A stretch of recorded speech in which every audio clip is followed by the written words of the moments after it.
Alors bonjour à tous et bienvenue dans cette nouvelle vidéo. Donc aujourd'hui on va voir pourquoi en réalité vos histoires d'amour elles sont beaucoup plus déterminées, prédéterminées que ce que vous pensez. En réalité, les premiers choix que l'on fait en fonction de la personne, justement, comment on va choisir la personne et surtout qui l'on va choisir, comment fonctionne cette personne, va vraiment être prédéterminant sur le succès ou l'insuccès de vos histoires d'amour. Et même dans le cas où il y a rupture, on va prendre 3 situations où même en cas de rupture, vous allez voir que c'est fondamentalement différent. Bien sûr, on ne sait jamais vraiment à l'avance si l'autre va vraiment avoir les mêmes projets de vie, si l'autre n'a pas envie de partir au bout du monde, si l'autre aura les mêmes envies que nous, si vraiment on va s'accorder. Ça, c'est difficile de le savoir. Mais malgré tout, on peut quand même se poser la question de qui est-ce que je tombe amoureux ? Et en réalité, on pense que c'est un petit peu de l'instinct, qu'on est porté par nos émotions et nos sentiments, et que donc on ne choisit pas vraiment. En réalité, on choisit, surtout par rapport à ce qu'on a vécu, donc on aura tendance forcément à reprendre quelque chose qui nous correspond dans le sens où on connaît ça, ça nous rassure, et effectivement, on a besoin parfois d'être rassuré pour rentrer en relation, donc on a moins peur, autrement dit, quand on rentre en relation avec des personnes qui nous sentent familières d'une façon ou d'une autre. C'est parfois à double tranchant. Si votre enfance a été plutôt positive, donc on vous a appris à aimer positivement, c'est-à-dire à vous aimer et à aimer l'autre de façon saine, donc pas à travers de la violence, sinon vous allez associer violence avec amour. Donc autrement dit, on vous a appris à aimer d'une façon plutôt correct, on va dire, donc c'est-à-dire que quand vous allez être en face de quelqu'un, non seulement vous allez vous aimer vous, et en plus vous allez aimer la personne parce que cette personne a des comportements corrects, plutôt justement chaleureux, affectifs, etc., bienveillants, accueillants et aussi respectueux. Évidemment, tout le monde n'a pas vécu une enfance dans laquelle on n'a pas eu des contacts un petit peu difficiles. Si vous aviez autour de vous des personnes pas très sympathiques, eh bien forcément vous avez peut-être associé le fait d'être en amour avec quelqu'un qui est violent, qui est fuyant ou qui est justement d'une façon ou d'une autre pas saine pour la relation. On va voir un petit peu 3 types de personnes. Alors pour simplifier les choses, je veux dire que ce sont 3 hommes, alors qu'en fait ça pourrait être 3 femmes, hein, c'est exactement la même chose. On va prendre 3 profils. Le premier profil que je vais prendre, parce que c'est plus drôle évidemment, on va jouer un peu avec les contrastes, c'est un psychopathe. Alors, qu'est-ce que c'est vraiment qu'un psychopathe? C'est quelqu'un qui est machiavélique, qui aime voir souffrir les autres, qui du coup prépare à l'avance des pièges sans évidemment que ça soit clair pour vous faire tomber dedans et jouit du fait que vous soyez triste et malheureux dans cette situation que la personne a préparée. Donc son avantage c'est de se dire je suis puissant, je suis quelqu'un parce que justement j'ai réussi à faire à cette personne ce que je souhaitais. Donc généralement les psychopathes fonctionnent comme ça. Pour se sentir exister, ils ont besoin de se sentir puissants, justement pour combler une faille, hein, c'est vraiment ça. Et donc du coup ils vont chercher à vous faire mal, à vous mettre dans des situations difficiles. Et surtout ils vont prendre plaisir à vous voir dans cette situation difficile et aliénante pour vous. Deuxième situation, on va prendre un homme qui est plutôt un petit peu narcissique, pas trop, mais on le sait maintenant, il y a quand même pas mal de situations dans lesquelles justement au niveau familial, on va élever un petit peu nos enfants parfois en leur disant tu es le plus beau, tu es le plus grand, tu es le plus ci, tu es le plus là. En gros, on leur donne comme message tu as droit à tout, parce que étant ton père ou ta mère, bah, je te donne tout, je te place au centre de ma vie. Donc cet enfant a l'habitude qu'on le place au centre, donc cet enfant va devenir forcément narcissique sans nécessairement avoir de la méchanceté. Donc ici on prend un exemple en se disant cet enfant ne développe pas de méchanceté mais est quand même plutôt narcissique, centré sur lui-même sans nécessairement donc chercher la douleur de l'autre, le malheur des autres. Et on va prendre une 3e personne.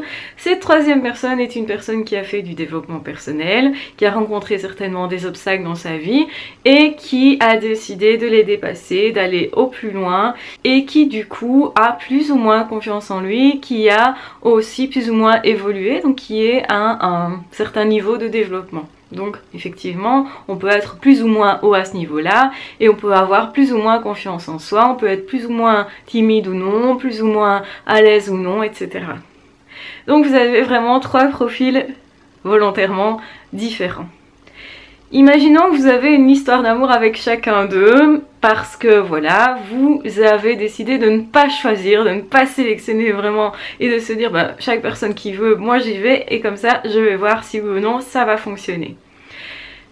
Le premier, forcément, quand vous serez en relation avec cette personne-là, si vous arrivez déjà à être en relation, parce qu'il y a une série de personnes qui vont s'amuser justement à vous voir galérer avant d'arriver dans les bras de la personne, donc peut-être déjà le jeu est en place avant, donc le but est de vous faire souffrir avant même d'avoir une relation avec vous, et puis le but ensuite c'est de vous coincer dans quelque chose que vous n'aviez pas vu venir, donc dans un piège, et en plus cette personne prend plaisir à vous voir souffrir. Donc tout au long de la relation, non seulement vous allez souffrir, vous allez perdre confiance en vous, et si vous ne l'aviez déjà pas, ça va renforcer ce manque de confiance en soi, donc vous allez vous sentir humilié, dégradé, et à la fin de cette relation, donc en admettant qu'il y ait rupture avec les 3 personnes, à la fin donc de la première relation, vous allez vous sentir complètement désemparé, vous ne serez plus du tout en contact avec vous-même et possiblement si en plus vous êtes marié entre temps, et bien cette personne va vous faire toutes les misères possibles durant le divorce, va vous poursuivre, va avoir une rage qui existait déjà avant en fait de la rencontre avec cette personne, mais ça va faire en sorte que vous soyez vraiment au centre de cette rage, de cette colère et que vous receviez cette rage et cette colère. Et en plus cette personne-là aime voir justement le fait que vous souffriez de sa situation, de ce qu'il a mis en place, etc. Donc c'est quelque chose qui est très difficile à vivre. Ça va vous prendre un certain temps pour vous remettre, surtout si vous n'avez jamais rencontré ce type de personne et si vous n'avez jamais compris et fait du développement personnel. Le deuxième cas de figure, vous êtes en contact donc avec quelqu'un qui est plutôt narcissique, qui pense que tout est dû, donc qui a du mal à vous dire merci quand vous faites quelque chose, mais qui ne va pas chercher à vous détruire, qui va pas chercher non plus à vous valoriser. Ça pourrait à certains moments, hein, ça peut être quelqu'un qui vous valorise, surtout quand vous le valorisez, oui, puisque c'est quelqu'un qui a l'habitude de fonctionner comme ça, donc quelqu'un qui va être réceptif au fait que vous lui disiez tu es le plus beau, tu es le plus fort, tu es plus ci, plus là, mais forcément c'est une image. Donc c'est de l'ego également, comme dans le cas d'ailleurs du psychopathe, hein. Donc il y a de l'ego qui est là, donc en fait vous rentrez en relation non pas avec une personne, mais avec une image, avec ce que cette personne se dit qu'il est. Donc ça veut dire que cette personne va se dire que beau, que confiant, que doué. Donc au fait, ou que fort, ou que... Enfin voilà. Donc vous avez l'impression quand vous rencontrez cette personne que cette personne est très haut, que cette personne va vous amener pas mal de choses, et en réalité, quand vous grattez un peu, vous vous rendez compte que cette personne, c'est faux, c'est que du faux. Que donc du coup on vous a vendu quelque chose qui n'existe pas vraiment. Cette personne a certainement quelques amis quand même, parce que cette personne ne cherche pas spécialement à briller non plus quand même, pas comme le psychopathe qui lui par contre pourrait avoir toute une série d'amis en apparence, mais en fait il n'y a rien de vrai. Ici on est plutôt dans le j'ai des amis, mais bon c'est pas quand même très profond parce que c'est une image, ces amis là doivent entretenir aussi l'image. Et donc en réalité à un moment donné vous vous rendez compte que vous n'êtes pas vraiment en relation avec la personne.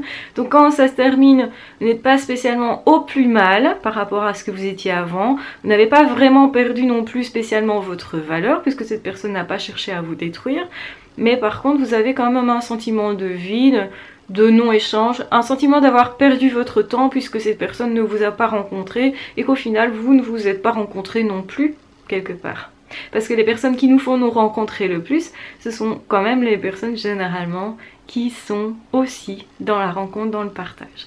Donc dans le troisième cas de figure, on a quelqu'un qui est dans le développement personnel, qui paraît peut-être pas très haut au niveau de ses réussites, mais quand il y a des réussites, elles sont tangibles. Donc quelqu'un qui a créé sa société, c'est tangible, ça se voit, c'est pas du flan, c'est pas du vent. Autrement dit, c'est quelqu'un qui est authentique. La personne a peut-être peu d'amis, mais les amis que cette personne a, c'est vraiment quelque chose d'authentique, de profond.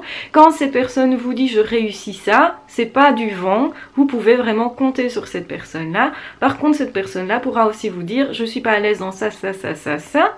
Donc c'est quelqu'un qui peut paraître plus fragile. Alors attention, je dis paraître, parce qu'en réalité, ça peut être aussi une force. Et c'est quelqu'un qui, quand vous aurez des problèmes, sera susceptible de vous dire, regarde, moi aussi dans cette situation-là, dans le passé, j'ai traversé une situation où j'avais peur d'échouer, j'ai échoué, mais j'ai appris beaucoup. Est-ce que tu as encore peur du coup? Cette personne va vous aider justement à voir les situations et à les voir de façon positive. Donc autrement dit, cette personne va transformer votre regard, vous faire évoluer, vous faire rencontrer des vraies personnes aussi, peut-être des personnes qui vous correspondent ou peut-être pas. Et en cas de rupture, qu'est-ce qui va se passer? Vous aurez quand même le sentiment, la sensation d'avoir vécu quelque chose d'important et peut-être pour X raisons ça s'est rompu. Souvent pour des raisons extérieures, parce que vous n'aviez pas les mêmes chemins, les mêmes envies de vivre à des endroits différents, justement peut-être des ambitions différentes aussi. Et donc le fait d'avoir vécu ça avec cette personne-là va vous faire progresser. Et en fait, par rapport à ce que vous aviez vécu avant cette personne-là, vous avez le sentiment d'être davantage rempli, même si une rupture n'est pas toujours facile. Ça veut dire que vous avez appris pas mal de cette personne-là, de cette rencontre-là. Vous vous connaissez mieux, vous êtes plus à l'aise avec vous-même, vous avez plus confiance en vous et l'autre aussi a plus confiance en lui au moment de la rupture. Et du coup, c'est quelqu'un qui vous a vendu ce qu'il était réellement. Donc c'est quelqu'un qui sait être patient et impatient, qui à certains moments effectivement est timide mais à certains moments a confiance. C'est quelqu'un qui réussit mais à certains moments qui rate et qui ne masque rien de tout ça. Donc c'est quelqu'un d'authentique. Alors ça ne paraît pas très très brillant, mais quand cette personne réussit vraiment quelque chose, là c'est vraiment du brillant parce que cette personne est vraiment en accord avec elle-même. Vous sentez que c'est authentique et vous sentez qu'il y a une profondeur à ces résultats-là. Alors c'est quelqu'un qui galère comme tout le monde, mais qui ne va pas cacher ses galères, qui va au contraire vous les apporter en disant voilà je les ai dépassés comme ça, comme ça, comme ça. Donc c'est quelqu'un qui vous amènera beaucoup plus de gentillesse certainement et beaucoup plus de respect aussi, beaucoup plus aussi de compréhension de vous et des autres et du monde et de la situation. C'est quelqu'un avec qui vous pouvez progresser et en fait même s'il y a rupture, vous aurez toujours quelque chose au fond de vous, de cette histoire-là, qui est précieux. Donc quand vous allez vous y repenser, vous allez vous dire ouais, ok, ça va pas fonctionner, mais c'était chouette quand même, on a vécu des chouettes choses, et honnêtement, je suis content ou contente de l'avoir vécu, je suis fière de ça, et je remercie cette personne-là. Il n'y a pas de rancœur, il n'y a pas de révolte, il n'y a pas cette envie de colère qui existe justement dans le premier cas avec le psychopathe, hein, c'est là que vous aurez le plus de colère, forcément, c'est là que vous êtes le plus agressé. Donc en fonction de qui vous allez choisir, de qui vous allez sélectionner, parce qu'évidemment ces profils existent partout dans le monde, c'est à vous dire ok, je vais m'orienter vers une personne ou l'autre, et c'est vrai qu'on le fait aussi en fonction de ce qu'on ressent. Il y a des personnes, on sait que ce sont des bonnes personnes, mais on sait aussi qu'on n'aura pas nécessairement des sentiments, parce que ça nous allume pas, parce que ça nous correspond pas si vous voulez. Et du coup, pensez bien au tout début quand vous rencontrez une personne qu'en fait les choses elles sont déjà en place, que c'est déjà prédéterminé sur pas mal de choses. On a tendance à se dire on ne sait pas comment ça va se passer, il n'y a pas à se poser de questions, etc. Puis généralement on est un peu sur notre petit nuage, surtout quand il y a un coup de foudre qui est passé par là. C'est pas toujours le cas, on peut se rencontrer sans coup de foudre et vivre une histoire d'amour sans qu'il y ait la période de coup de foudre, hein. Donc il n'y a pas cette période idyllique, parce que c'est ça, un coup de foudre c'est pas vraiment quelque chose de réel. Par contre, ça nous porte, ça nous aide parfois à nous ouvrir, surtout quand on a des peurs profondes. Le coup de foudre, pour certaines personnes, aide vraiment à rentrer en relation, parfois justement à dépasser justement les blocages. Et au fond, c'est un petit peu ça le message de cette vidéo, c'est qu'au fond, quand vous rencontrez une personne en amour, c'est certainement pour vous faire évoluer, pour vous faire dépasser certaines étapes, certaines peurs que vous avez, ou peut-être justement pour vous faire comprendre qu'on a beaucoup plus de choix que ce qu'on croit. Et que en réalité, on pourrait aller vers qui l'on veut, mais soyez conscient et consciente de qui vous avez choisi, sélectionné. Si vous avez choisi un psychopathe, forcément vous ne pourriez pas ressortir de là en étant confiant, en étant bien. Si votre désir c'est être confiant en vous, n'allez plus choisir ce type de personne. Quand vous les détectez, dites-vous ok, j'ai vu, j'ai des sentiments, mais ok, je vais passer ma route, je vais faire autrement.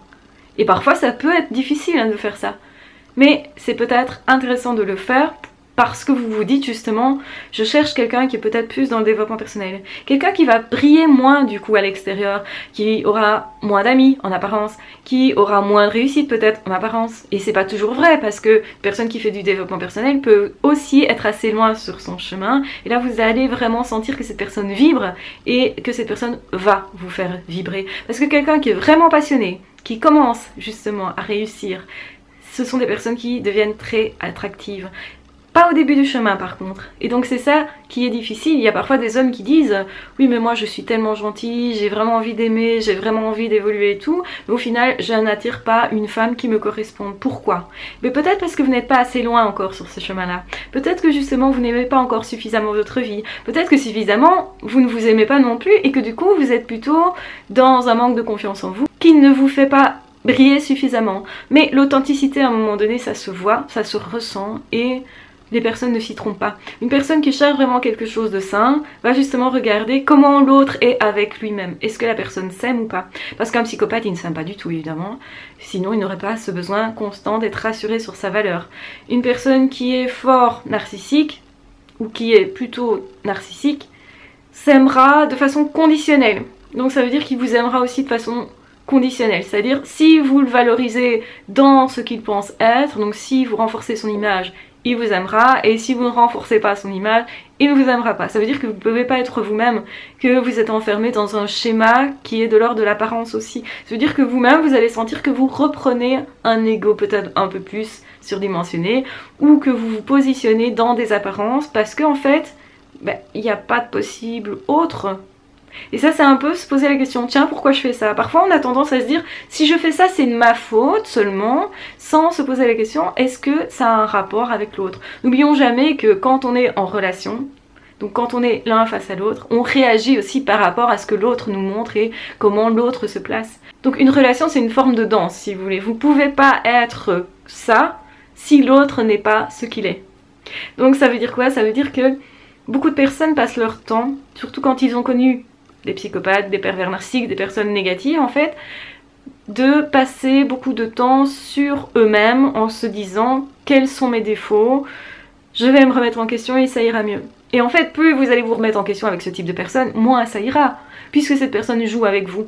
Mais quand vous aurez compris que, en fait, cette personne, elle veut pas que vous réussissiez, parce que sinon, ils n'ont plus ce sentiment de pouvoir, en fait, que c'est ça qui anime cette personne-là, vous allez comprendre qu'il faut passer votre chemin et aller plutôt vers quelqu'un qui est dans le développement personnel. Et peut-être que avant d'avoir quelqu'un dans le développement personnel qui soit une personne saine, etc., peut-être que vous serez toujours plus attiré par des personnes qui sont soit narcissiques, soit carrément psychopathes, parce que c'est ce que vous avez le plus connu. Et qu'au fond, l'autre qui est dans le développement personnel vous semblera un peu moins brillant. Sauf le jour où vous-même, vous allez vous mettre en quête permanente de quelqu'un qui est comme vous, c'est-à-dire qui est parfois gentil, parfois pas gentil. Donc c'est aussi laisser tomber votre image, où vous pensez que vous devez tout le temps être gentil, ou que vous devez vous adapter tout le temps, ou que vous devez tout le temps vous remettre en question. C'est pas en fait ça du développement personnel. Oui, c'est se remettre en question, oui, c'est prendre ses responsabilités, mais c'est regarder que l'autre en face prenne aussi ses responsabilités, et aussi dans le développement personnel. Si vous faites des efforts, n'en faites pas plus que l'autre. Une relation, normalement, c'est je donne autant de mots à l'autre qu'il m'en donne, je donne autant d'attention à l'autre qu'il m'en donne, et pas plus. Il n'y a pas un moment où, si vous voulez, je prends plus de place que l'autre, et il n'y a pas un moment où l'autre prend plus de place que moi. En fait, ça doit être équilibré. Je ne vais pas envoyer 15 000 messages à une personne si cette personne, elle m'en a pas répondu. Si cette personne me répond avec un message court qui lui prend 2 secondes, je vais pas passer mon temps à lui faire des lettres de 3 km. Vous voyez, il y a une disproportion. Et souvent, il y a une disproportion quand on est en relation justement avec des personnes qui sont mauvaises pour nous. On a l'habitude d'en faire des tonnes en fait. Et on croit que c'est comme ça qu'on va être aimé, alors que c'est faux. En fait, vous allez plus être aimé quand vous allez vous dire ok, je vais attendre que l'autre vienne vers moi, et s'il vient pas, il vient pas. Mais au moins, moi je vais pas nécessairement m'investir plus que l'autre. Je vais attendre que l'autre soit là aussi, parce que c'est à ce moment-là que la relation elle va être intéressante. Et peut-être que vous allez arriver à un moment dans la vie de l'autre où ça n'intéresse pas.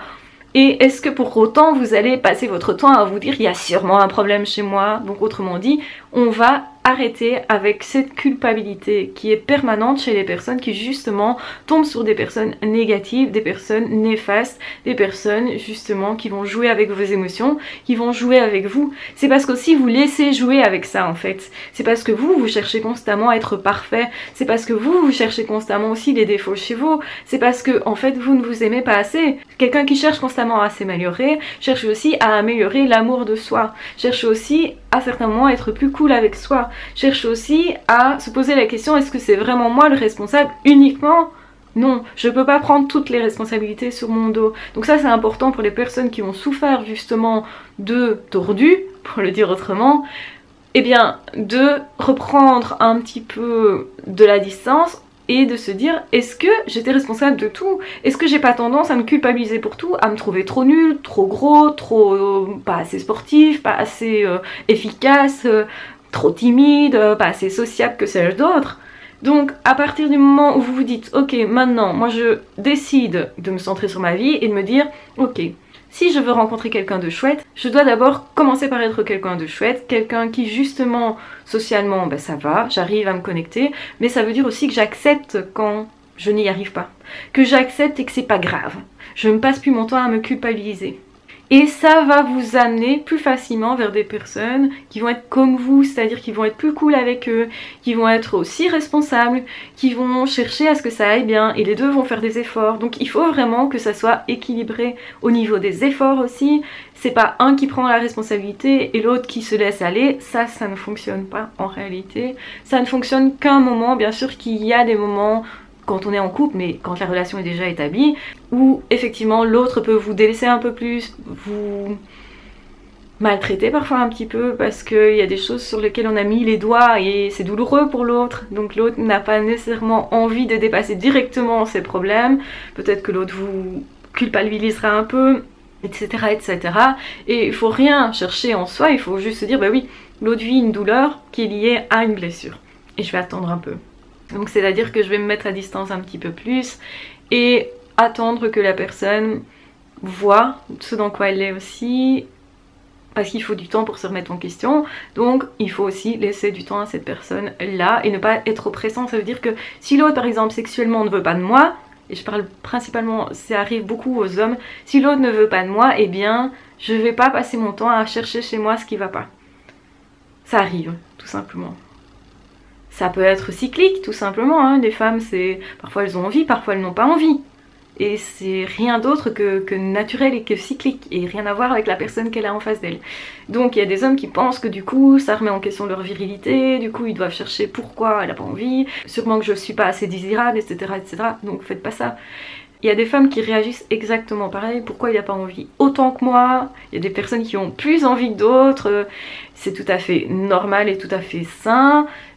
Donc ne vous posez pas non plus la question quand l'autre n'a pas envie de vous voir. Peut-être que l'autre a envie de faire autre chose. C'est pas que la personne n'a pas envie de vous voir, c'est que cette proposition-là pour ce moment-là ne leur convient pas parce qu'ils ont prévu autre chose ou parce qu'ils ont envie d'autre chose. On a tous plein d'envies. On a envie d'être en couple et de passer du temps en couple, d'échanger avec les autres, etc. Mais à certains moments, on n'a pas envie de ça. En amitié, c'est pareil. Vous avez envie de voir vos amis et à certains moments, vous n'avez pas envie de les voir parce que vous avez envie de faire autre chose. Vous avez peut-être envie de travailler sur un projet. Vous avez peut-être envie justement de terminer une peinture. Vous avez peut-être envie justement plutôt d'être tout seul, tout simplement. Et donc, quand on a en face de soi quelqu'un qui, dès qu'il se sent rejeté justement, va chercher en lui, pourquoi?